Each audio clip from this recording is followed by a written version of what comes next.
bem-vindo, você que está aqui pela primeira vez. Sinta-se em casa. A gente está no tema dilemas. A gente tem um baita de um dilema para tratar hoje, para conversar hoje. E essa história, ela não é uma única história. Essa história tem se repetido dia após dia, mês após mês, ano após ano. Pessoas que são abusadas de múltiplas formas.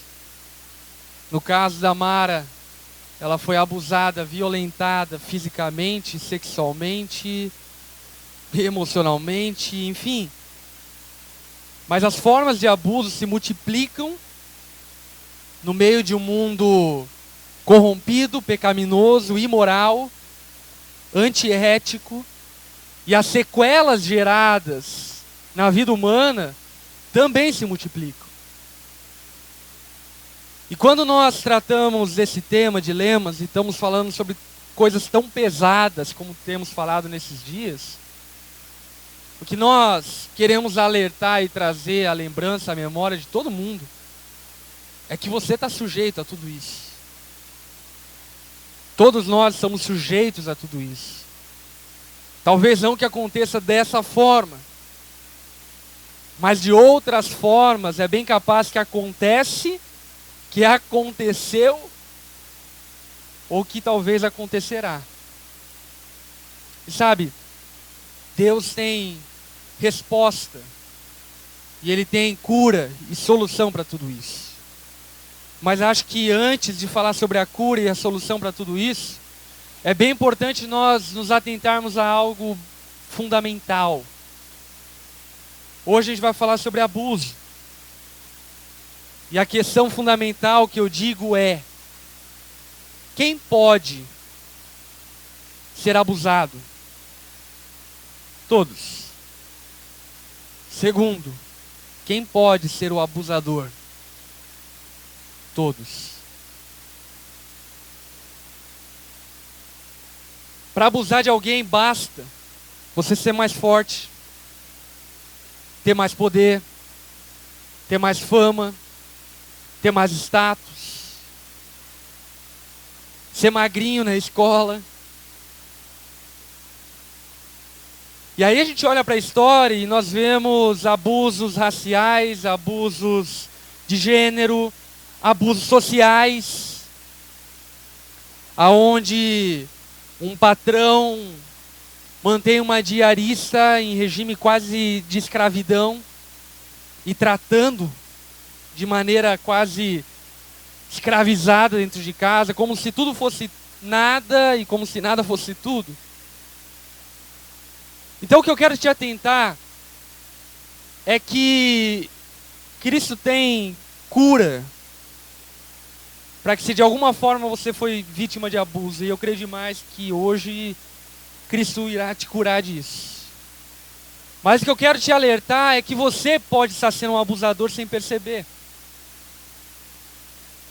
Você pode estar sendo um abusador dos seus amigos, um abusador da sua mãe, um abusador dos seus filhos, um abusador das suas ovelhas, um abusador dos seus discípulos. Porque basta você ter algum tipo de poder, algum tipo de força, que você se torna um candidato a abusar. E eu acredito que, diante de uma realidade tão chocante quanto essa, o nosso compromisso não tem como ser: eu não vou sofrer abusos. Bom seria se fosse assim. Mas a gente pode fazer um compromisso. Qual o compromisso? Eu não vou abusar. Eu não vou abusar. Eu não vou tratar o meu filho como um animal. Eu não vou tratar os meus pais idosos, mesmo que eles me trataram assim, mas eu não vou tratar eles de maneira abusiva. Eu não vou tratar os meus empregados de maneira abusiva. Eu não vou tratar minha esposa, o meu esposo. Eu não vou tratar as pessoas pela qual eu de alguma forma exerço alguma influência, algum poder, alguma autoridade, alguma força de maneira abusiva. Eu acredito que se nós, cristãos, tivéssemos esse compromisso, grande parte do problema de abuso já seria resolvido. Não é verdade?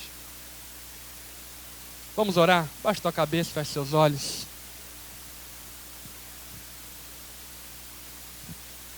Senhor, estamos reunidos aqui em Teu nome.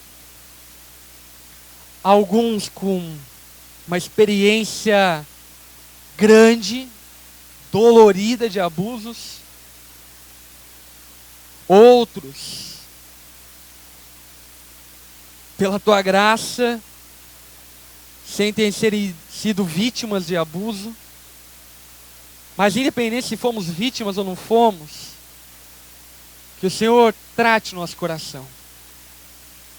Para aqueles que foram abusados, que hoje seja um dia definitivo na vida dessas pessoas, de cura e libertação de toda a mágoa, toda a amargura que eles preservam.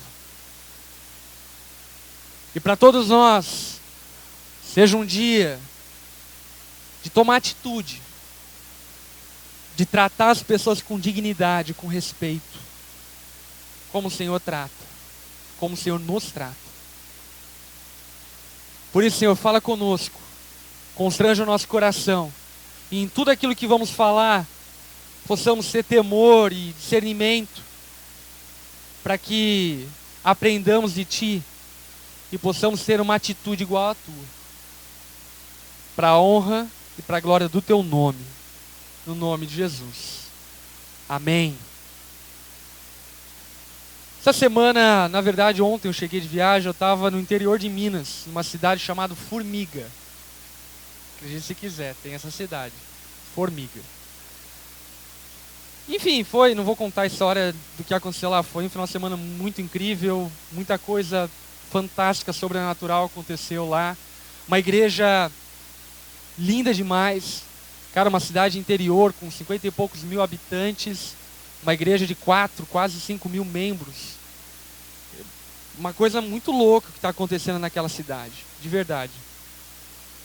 Mas eu quero contar a história de uma pessoa com quem eu conversei e eu conheci lá. Um cara, num momento que eu acabei de pregar e eu desci do palco e tal, e ele veio me procurar falando, precisava conversar com você. E aí eu sentei com ele falava, cara, 10 minutinhos da tua atenção, eu preciso falar contigo. Eu falei, fala, cara. É o seguinte, eu sou uma pessoa, cara, muito justa, muito correta. Sou muito ético no que eu faço, em tudo que eu faço. E sabe o que acontece? Na minha adolescência, eu comecei a trabalhar. E comecei a ganhar meu dinheiro. Tenho meu dinheirinho. E meu pai, ele começou a pegar dinheiro de mim. Eu trabalhava e meu pai pegava o dinheiro para ele. Eu trabalhava e meu pai pegava o dinheiro para ele. E com meu consentimento. Ele não chegava lá, pegava na minha carteira escondido e tal. Não, ele falava, filho, eu vou pegar o dinheiro e tal. E olha só que paranoica do legalismo. O cara pegou e fez uma anotação de quanto o pai dele pegou de dinheiro dele na adolescência. Ele anotava cada dinheiro, 10 reais, 20 reais, 15 reais, 5 reais. Ele anotava, e no todo acho que somou 3.800 reais. Mais tarde o pai dele prosperou, abriu uma loja, e ele foi trabalhar na loja como caixa. E aí a mente dele era o quê? Meu pai abusou de mim. Meu pai furtou o que era meu. E o que ele começou a fazer? Ele começou a pegar dinheiro do caixa, sem falar para o pai. E ele pegou exatamente o dinheiro que o pai tinha pegado dele, 3.800 reais. E esse dinheiro ele usou para dar entrada num carro, que ele tem até hoje. E aí ele veio falar comigo, desesperado, falando, Lipão, o que eu faço, cara? Você acha que eu fiz errado? Eu peguei só o que era meu. Aí eu falei pra ele, cara, primeira coisa, você é como aquelas pessoas que Jesus se referia como sepulcro caiado. Você se acha justo, mas você não é justo. você é pecador. Você tem aparência, mas a tua vida não é justa. E outra coisa, deixa eu te fazer uma pergunta. Eu sempre gosto de responder coisas enigmáticas com outras perguntas, né? Deixa eu fazer uma pergunta. Quem você acha pior? Aquele que rouba com consentimento?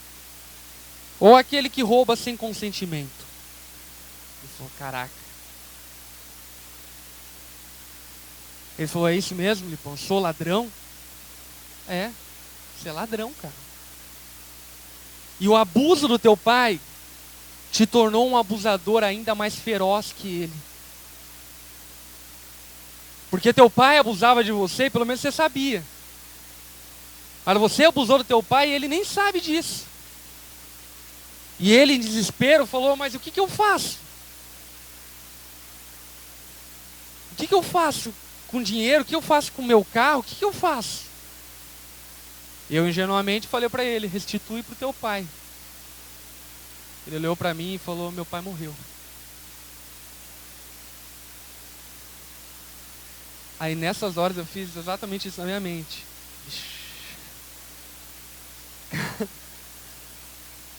Caraca, mano. Meu pai morreu, como a gente vai resolver esse negócio? E aquele cara estava pesado. Cheio de condenação. Porque sabia que tinha feito algo errado. Mas sabe qual era o problema? Ele não tinha mais como consertar o erro que ele cometeu.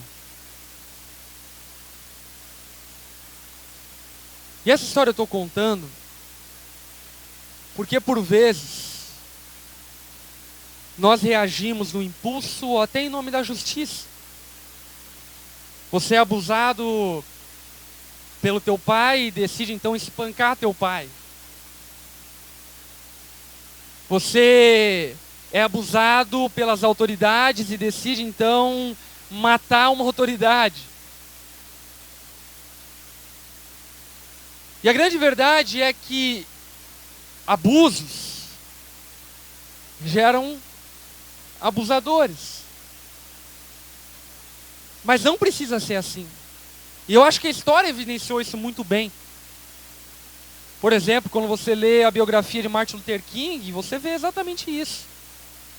Alguém que sofreu abusos catastróficos. Foi morto novo. A família perdeu um pai. Por causa da cor dele. Mas enquanto aquele homem tinha algum poder, o que ele fazia? Não cometia as mesmas atrocidades que cometeram com ele. Outro exemplo é o Nelson Mandela. Alguém abusado, alguém que foi usurpado a liberdade durante toda a vida. Esse cara se tornou presidente. E por incrível que pareça, ele não criou nenhuma lei para matar brancos. Mas ele fez justiça como Deus faz. Deu para os brancos aquilo que os brancos não deram para os negros. Respeito, dignidade, amor. Você pode ter sido uma pessoa abusada. E eu diria até que todos nós, de alguma forma, em algum nível, fomos abusados. E a questão é o que você vai fazer com esse abuso. Como você vai lidar com ele. Eu quero contar uma história de uma mulher abusada que está na Bíblia. Está lá em João capítulo 4. Quero convidar você a abrir tua Bíblia lá. João capítulo 4, no versículo 6.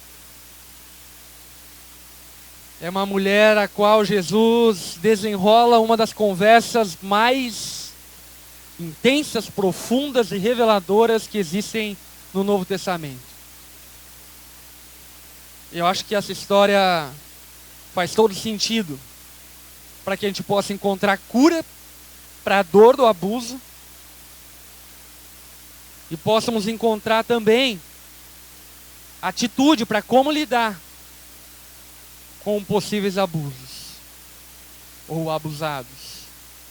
João capítulo 4, versículo 6. Firmeza, aberto? Quem escreveu o Evangelho de João? João. Qual que é a regra ao ler qualquer coisa escrita por João? Entender que aquilo que ele escreveu é mais profundo do que aquilo que está escrito. Essa é a regra. A regra é, quando você lê algo sobre João, seja uma vírgula, seja um comprimento ou seja um amém, olhe para aquilo e tente pensar no que João estava querendo ensinar. Porque ele mesmo falou que tudo aquilo que ele escreveu para que nós crescêssemos. Ele escreveu para que nós aprendêssemos. As histórias escritas por João revelavam coisas ainda mais profundas, ainda maiores do que a própria história. E essa história não é diferente. Ela revela coisas ainda mais profundas. Quer ver? Vamos ler. João 4,6. Havia ali o poço de Jacó. Jesus, cansado de viagem, sentou à beira do poço. Isso se deu por volta do meio-dia. Repete comigo, meio-dia. É muito importante essa hora marcada. Por quê? Porque é João que está escrevendo. Se fosse Pedro, passava reto, não tem problema não. Mas como é João, meio-dia quer dizer muita coisa. Era meio-dia. Eu lembro quando eu me mudei para Joinville, isso vai fazer sei lá quantos anos. Nem sei quantos. Sei lá, 17, 18 anos. Quando eu me mudei para Joinville, sei que talvez seja tenha uma idade um pouquinho mais avançada, você vai lembrar que Joinville, meio-dia, a cidade parava. Quem lembra disso? Eu lembro, velho. Cara, não tinha mercado aberto, não tinha restaurante aberto. Meio-dia não, brincadeira. Mas não tinha nada aberto, todo mundo estava nas casas comendo e ninguém movimentava-se pela cidade. Meio-dia, Joinville parava. Nessa época eu lembro que a JK ali faltava passar feno, assim, porque parava, cara, parava completamente, a cidade parava. Por causa de uma cultura, enfim, herdada, patriarcal, matriarcal, tal, de se reunir em casa e assim por diante. Não era diferente na região em que Jesus estava conversando com essa mulher. A região que Jesus estava conversando com essa mulher era na região de Samaria, perto de uma cidade chamada Sicar. Essa é uma região, primeiro, deixa eu te localizar, no Oriente Médio, numa região desértica, no qual não tem rio, por isso que tem poço. Então as pessoas cavavam um poço para procurar os lençóis freáticos e jogar água para cima. Uma região desértica, quente. Que horário que é? Meio-dia. Meio-dia só a pino. Fritando na mente da galera. Ninguém andava na rua. Absolutamente ninguém. Por que ninguém andava na rua? Porque quem andasse era um candidato a desmaiar. Até hoje é assim. Mas naqueles dias sem carro, sem ar-condicionado e coisas do tipo, ainda mais. Todo mundo meio-dia, quando o sol estava a pino, estava em casa. Sabe por quê? Porque quando o sol está a pino no Oriente Médio, nessas regiões desérticas, sabe quanto chega a temperatura? A 70 graus, 60 e tantos graus. Você entendeu porque eles ficavam em casa? Mas tinha uma mulher que estava na rua. Uma mulher sozinha andando na rua, isolada de todo mundo, sem ninguém, não tinha um cachorro do lado dela.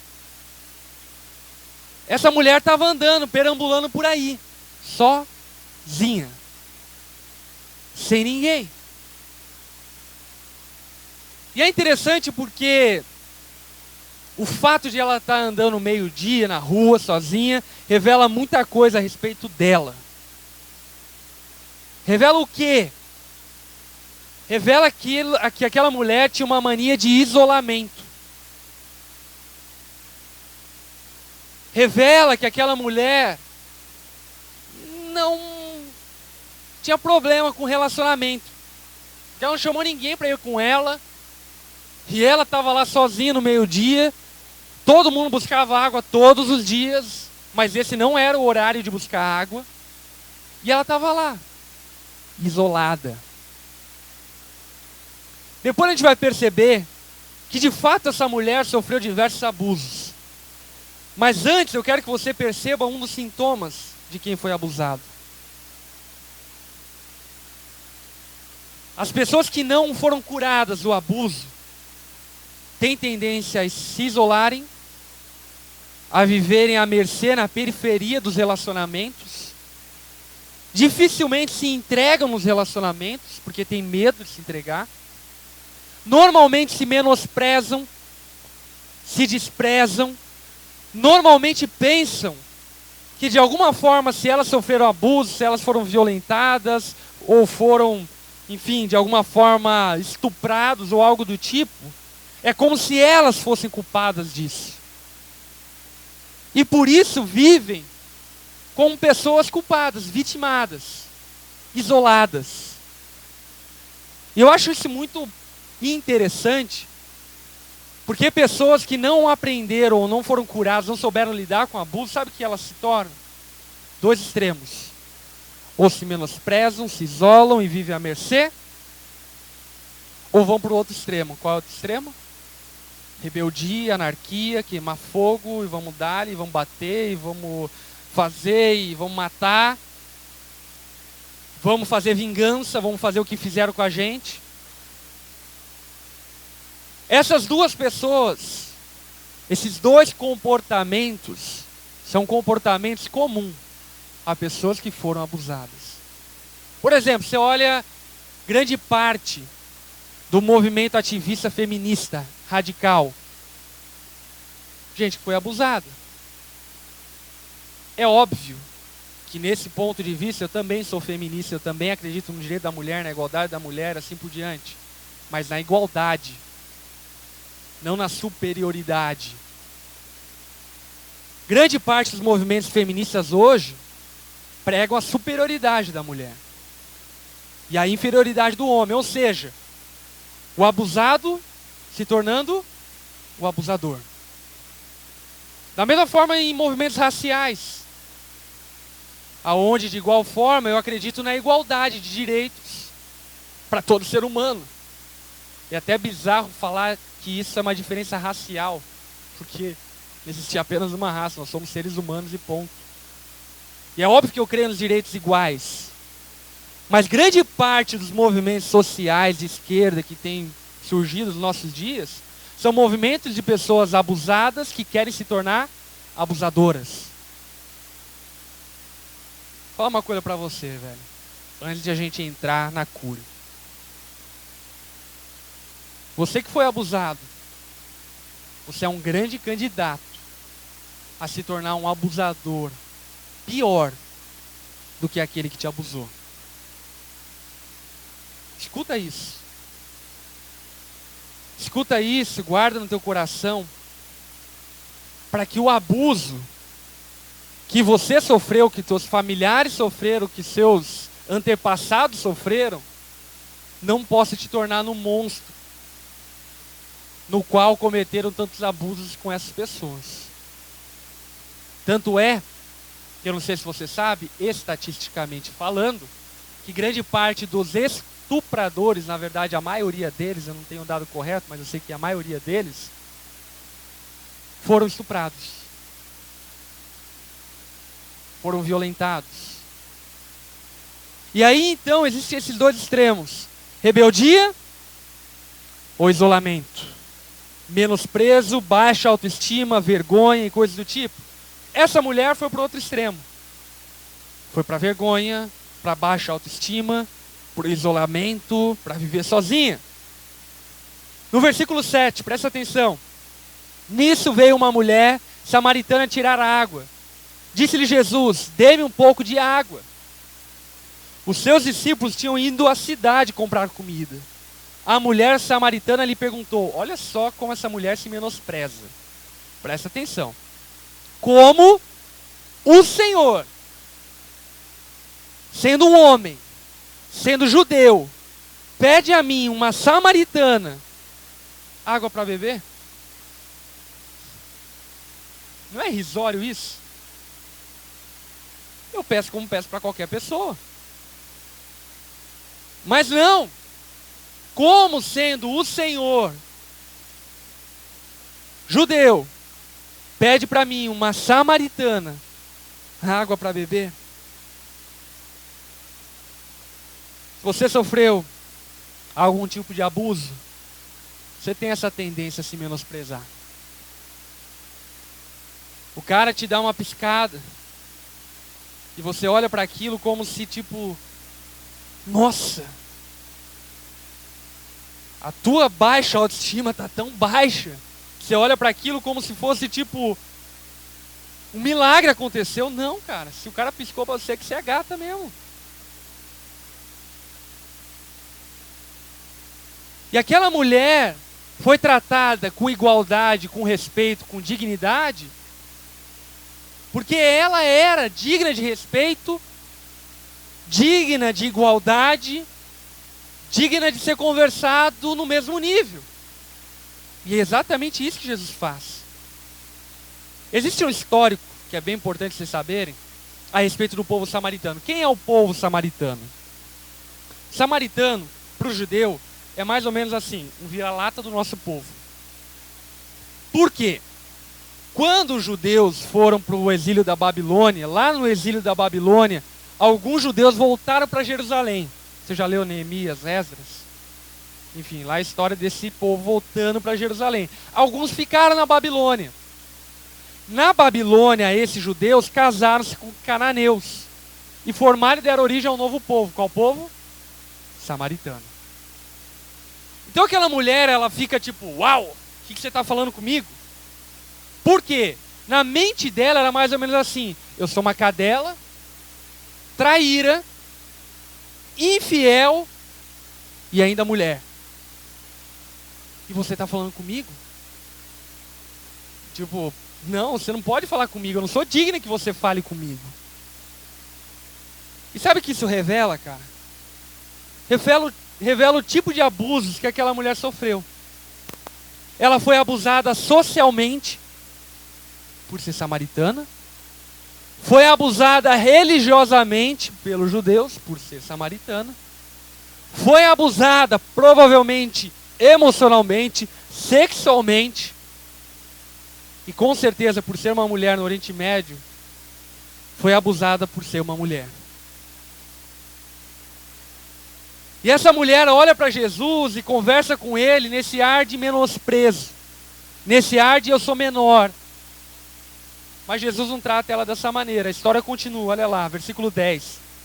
Jesus lhe respondeu, se você conhecesse o dom de Deus, quem lhe está pedindo água, você lhe teria pedido e lhe teria dado água viva. Disse a mulher, o Senhor não tem com que tirar água e o poço é fundo. Onde pode conseguir essa água viva? Acaso o Senhor é maior que nosso pai Jacó, que nos deu o poço, do qual ele mesmo bebeu com seus filhos e seu gado? Jesus respondeu, preste atenção, quem beber dessa água terá sede outra vez. Quem está escrevendo isso? João. João não estava falando sobre água. Jesus depois vai desenrolar o que ele estava falando. Jesus não estava falando a respeito de água. Jesus estava falando sobre o retrato de insatisfação que alguém abusado vive. Procurando em toda parte pessoas para suprir a dor do abuso.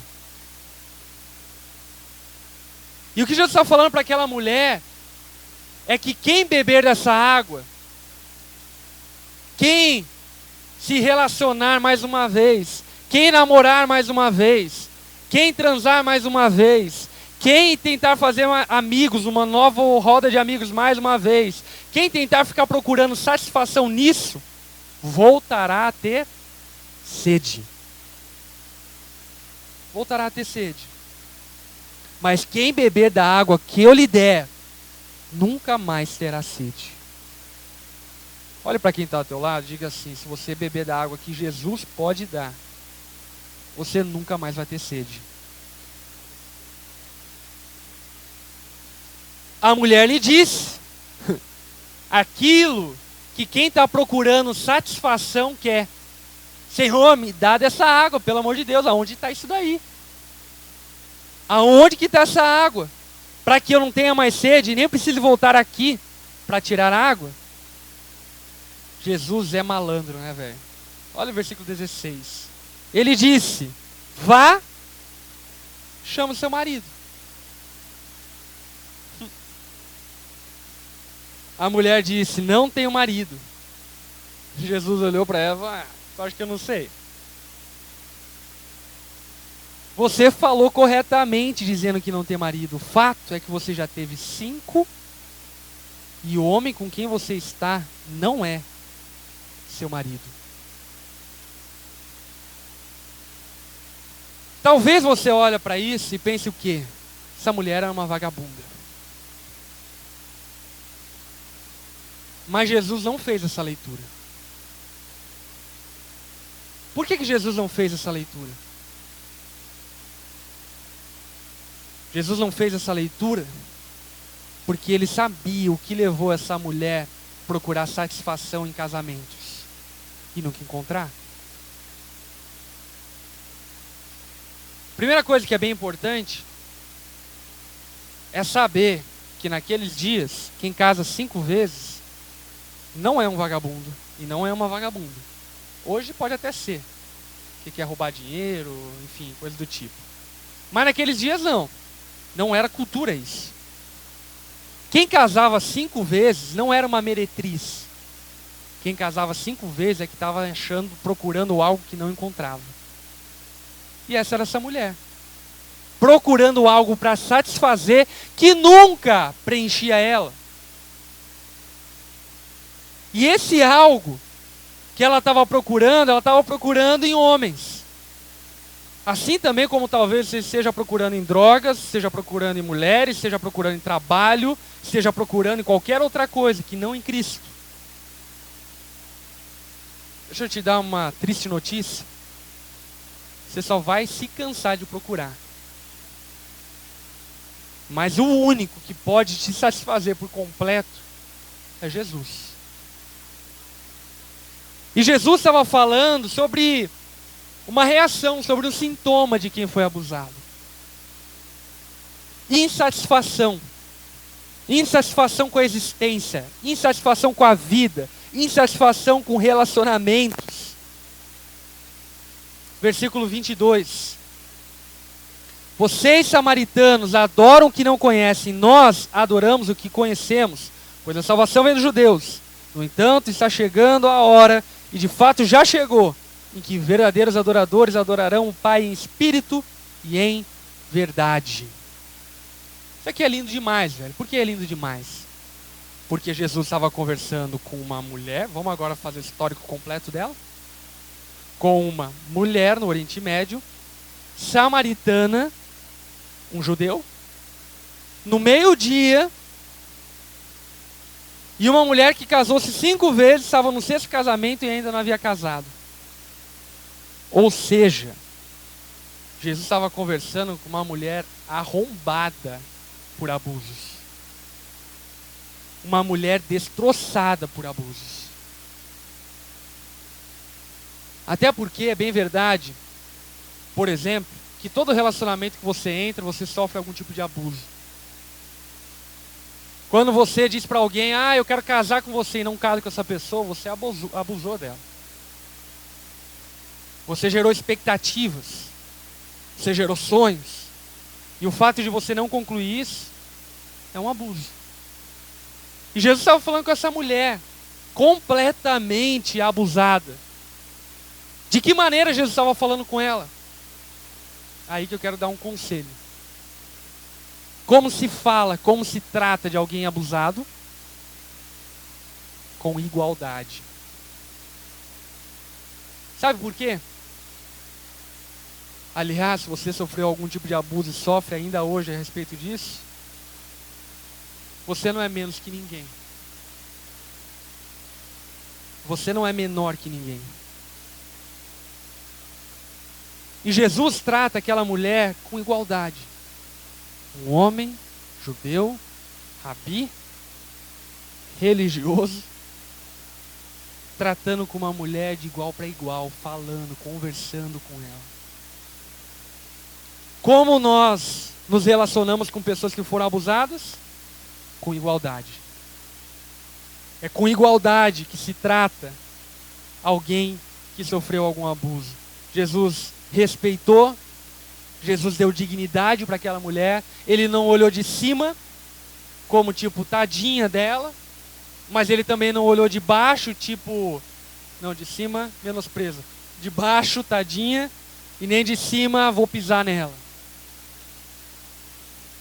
Jesus olhou nos olhos dela, conversou com ela com igualdade. No versículo 25, disse a mulher: eu sei que o Messias chamado Cristo está para vir. Quando ele vier, explicará tudo para nós. Então Jesus declarou, presta atenção: eu sou o Messias. Eu sou o Messias. Eu que estou falando com você. Eu sou o Messias. Talvez você olhe para isso e fale: deixa eu te falar um segredo do Novo Testamento. Na verdade, um segredo a respeito de Jesus. Sabe qual é a única vez na Bíblia que Jesus fala claramente em palavras, em expressão falada, verbal, e não que fala a respeito dele, que ele fala a respeito dele, dizendo quem ele realmente é para essa mulher? Uma mulher samaritana, casada 5 vezes, e com 6 que ainda estava arranjada. Sabe o que é impactante nisso tudo, cara? É porque nessas palavras a gente descobre a cura da dor do abuso. Aonde está a cura da dor do abuso? Sabe onde está? Está no fato de que Deus olha para cada um de nós, para todos nós, sem exceção, com dignidade, com igualdade, com respeito. Independente da sua história, se você for um abusado ou um abusador, Deus olha para você como olhou para aquela mulher. Mas não só olhou, sabe que Deus tinha para oferecer àquela mulher aquilo que ela estava procurando: satisfação, que de maneira patológica, os abusos que ela sofreu, não a faziam encontrar. Mas não só isso, Jesus dá a ela o maior segredo de toda a história. Aquela mulher, de repente, recebeu um tesouro no colo. Jesus conversou no capítulo anterior com Nicodemos e não falou quem ele era. Jesus andou 3 anos com os discípulos e não falou para nenhum deles quem ele realmente era. Jesus ressuscitou, pregou o sermão do monte, pregou o sermão das dores. Jesus falou diversas vezes, mas para uma mulher samaritana, casada 5 vezes, com um 6º homem, Jesus deu o segredo a ela. Jesus falou quem ele era. Sabe como aquela mulher reage? Olha que coisa louca. Que horário que a mulher estava andando na rua? 12:00, sozinha. Como essa mulher reage? Ela volta para a cidade. Sabe o que ela faz na cidade? Ela mobiliza a cidade inteira para ir ver Jesus. E eu fico imaginando aquela mulher voltando e batendo na porta do vizinho falando: eu conversei com um cara. Ah, é? Peraí, você fala? Não, eu falo. Eu conversei com um cara e ele é o Messias. E ela mobiliza, e ela conversa, e ela dialoga, e ela se expõe, e ela mais uma vez, novamente, ela entra na sociedade, ela sai da periferia da sociedade e vem para o meio da sociedade. Porque Jesus deu a ela aquilo que ela precisava, que o abuso roubou. Dignidade, coragem, ousadia. E aí eu lembro das palavras que Jesus mesmo fala. Venham a mim, todos vocês que estão cansados e sobrecarregados pelos abusos sofridos. E eu lhes darei descanso. É bem verdade que todos nós estamos sujeitos a abuso. Aliás, deixa eu falar uma coisa, velho. Eu sou abusado diversas vezes. Eu sou abusado por pessoas que falam do que não conhecem. Eu sou abusado pela minha esposa, que me manda arrumar a casa quando eu chego de viagem. Eu sou abusado diversas vezes. Mas sabe por que não vivo isolado? Sabe por que eu tenho ousadia, coragem? E se tem uma coisa que eu não tenho é baixa autoestima. A Lari olha pra mim e fala, pô, você tá gato. Eu falei, eu sei. Por quê? Porque em Jesus eu estou seguro, encontrei paz nele. Você entende isso? Ele satisfez a minha vida por completo e tirou de mim todo esse ar de menosprezo, todo esse ar de baixa autoestima, e pela graça também me libertou de todo e qualquer tipo de rebeldia. Porque pelo tanto de abuso que eu sofri de ovelhas, eu podia estar pisando em muita gente. Por que eu não faço isso? Porque se eu fui abusado, o que eu mais quero é que as pessoas não sejam abusadas.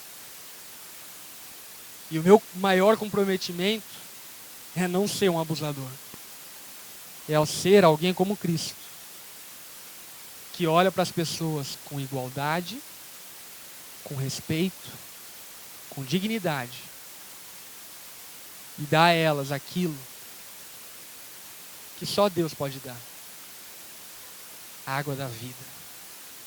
A água que sacia todo o arrombo, tudo aquilo que uns abusadores fizeram e causaram na sua vida. E é isso que Jesus tem para fazer por nós.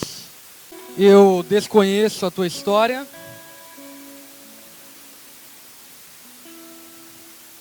Você conhece ela. E Deus tem me dado a graça de conhecer a história de tanta gente que tinha tudo, absolutamente tudo, para serem pessoas isoladas, pessoas que viviam pelos cantos, mas que encontraram em Cristo esperança, cura e libertação. E eu creio demais que Cristo quer te oferecer isso. Se de alguma forma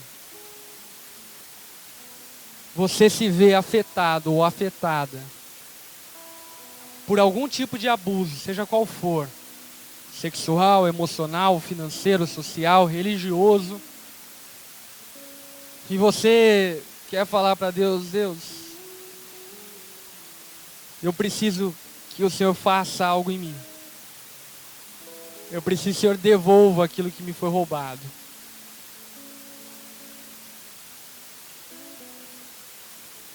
Se você quer isso da parte de Deus, eu queria te convidar a sair do seu lugar, vir aqui à frente, para a gente orar por você. Não tenha vergonha. Eu não sei se você sabe, mas hoje no mundo, A cada 3 mulheres, uma sofre de abuso. A cada 5 homens, um sofre de abuso. Você não é o único. Você não é a única.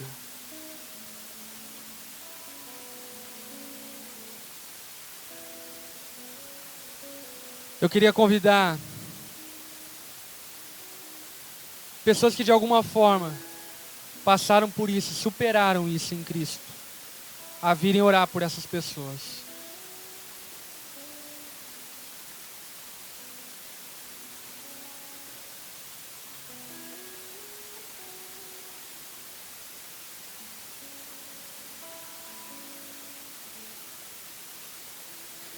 Você não precisa ficar carregando essa marca, essa sequela para a vida inteira.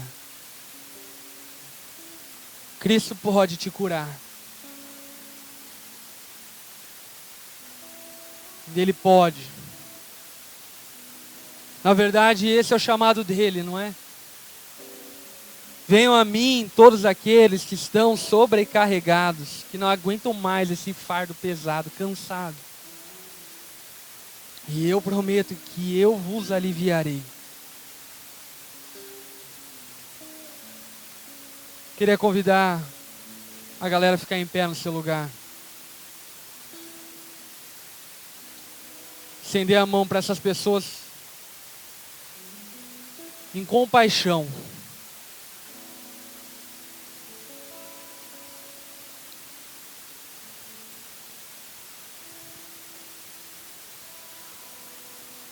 Senhor, nós não sabemos, ó Pai, mensurar a dor e a marca que essas pessoas carregam.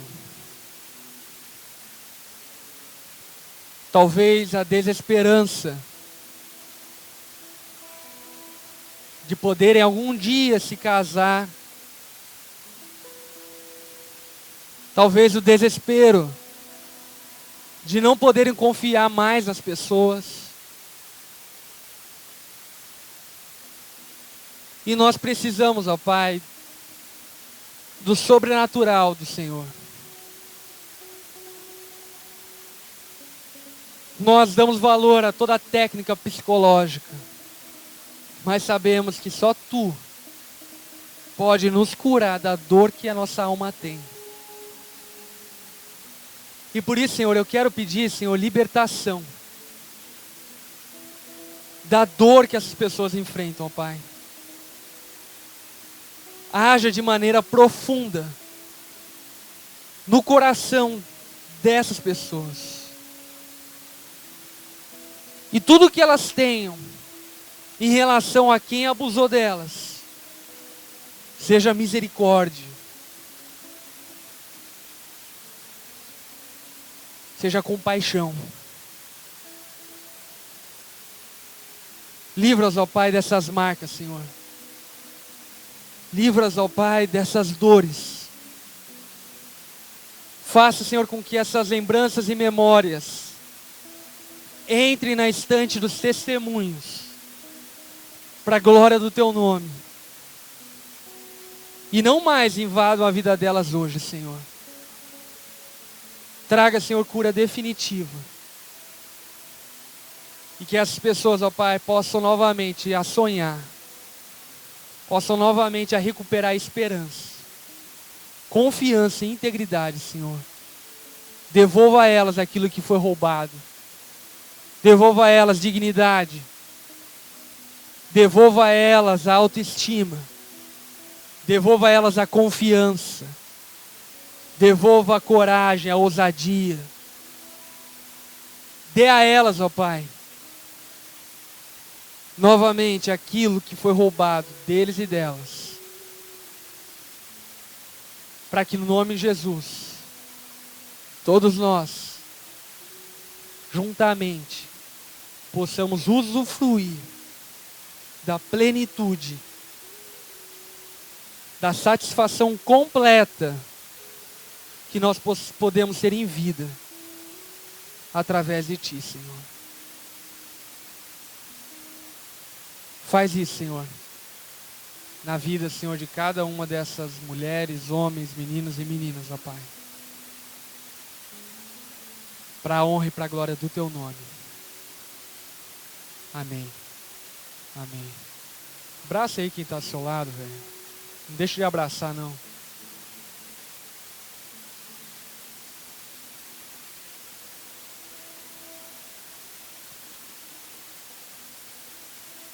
Pode voltar para o seu lugar. Enxergue. Enxergue-se como Jesus te enxerga. Amém?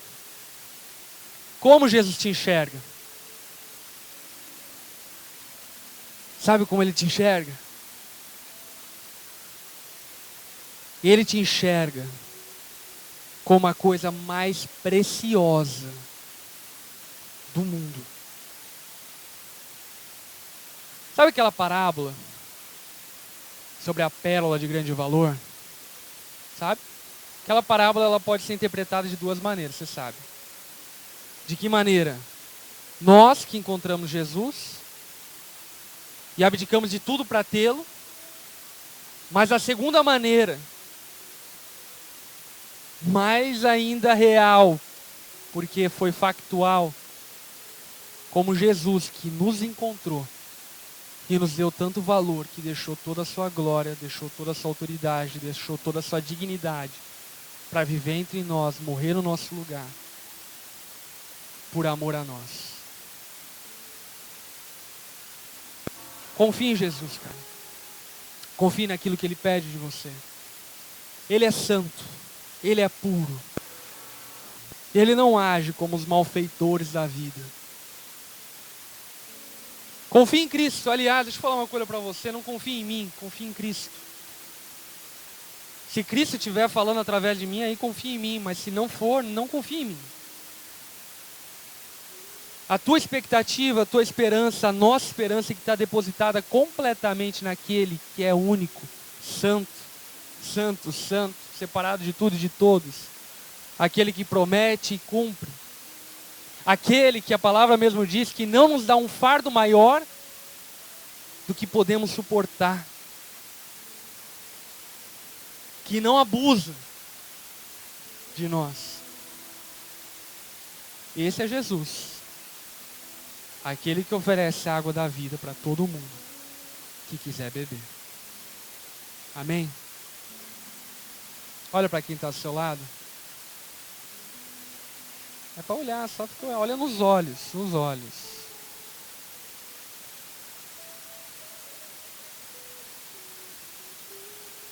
Olhou nos olhos? Por que olhar nos olhos é tão importante? Porque quando as pessoas são roubadas, usurpadas da sua dignidade, uma das coisas que elas deixam de fazer é olhar nos olhos. Então olha bem nos olhos da pessoa que está do seu lado. E diga para ela o que você vê.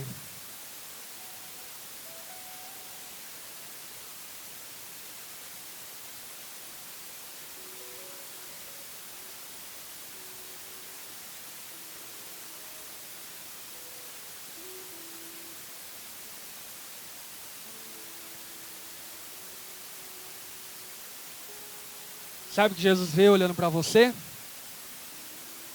Jesus vê um filho amado.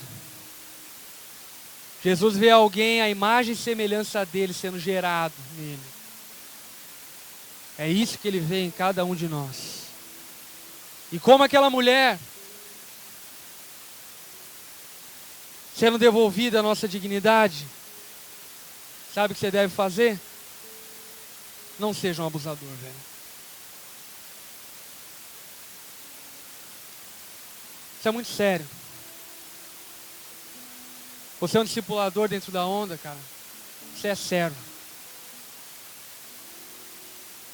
Você não é dono de ninguém. Você é pai. Mano, trata teu filho como uma joia que você recebeu. Você tem amigos, cara? Tem amigos? Você tem? Trate eles com respeito. Homem. Tem homem aqui? Trate as mulheres com dignidade, velho. Não use elas. Nunca diga te amo para uma mulher se você não estiver disposto a passar o final da vida com ela. Nunca. Não chame uma mulher de gostosa. Não chame uma mulher de cachorra. Não chame ela daquilo que ela não é. Aí talvez na tua cultura machista você diga, eu chamo porque elas vestem essa roupa aí. Mas elas vestem essa roupa aí porque a história fez com que elas vestissem essa roupa aí para chamarem a atenção. A maneira como a Bíblia diz que nós devemos nos tratar são como irmãos. Você entende isso? Com respeito, com dignidade. E é dessa maneira que Cristo agiu e continua agindo conosco. E é dessa maneira que nós cristãos devemos agir com o mundo. Amém? Isso aí, tamo junto. Um abraço.